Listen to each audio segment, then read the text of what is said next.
नमस्ते friends.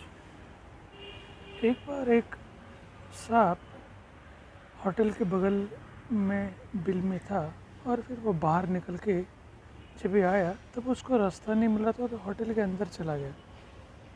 Unfortunately उस hotel के रसोई के जगह पे चले जाने के बाद में वहाँ पे एक छुरी थी जो बहुत बेहद ही शार्प थी और फिर जब भी जाने के टाइम उसको थोड़ा सा कट लग गया तो सांप गुस्से से बहुत पागल हो गया। फिर उसको लगा कि इस छुरी ने अगर मुझे मारा है तो मैं इसको तकलीफ़ दे दूंगा, तो उस छुरी के ऊपर अपने दंश करने लगा।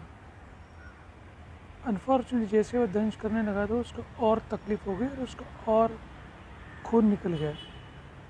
तो उसे लगा कि अभी उसको मैं दबोच लूँगा। इस चक्कर में वो छुरी के अगल बगल में घूमने लगा और उसको पूरे राउंड से सिकुड़ने लगा, उसको जकड़ के। और फिर उस चक्कर में उसको और ज़्यादा खून आ गया क्योंकि उसको बहुत ज़्यादा चोट लग रही थी। तो ये ऐसा करते करते उसकी जान भी चली गई।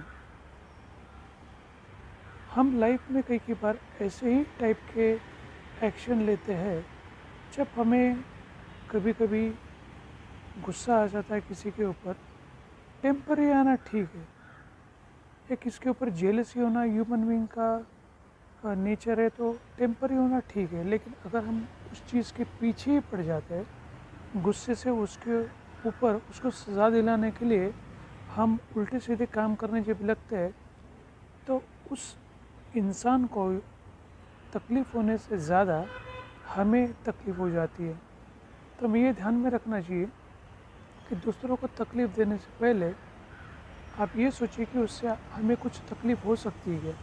अगर हमें उससे तकलीफ़ हो सकती है तब उस चीज़ के लिए आगे नहीं करना चाहिए।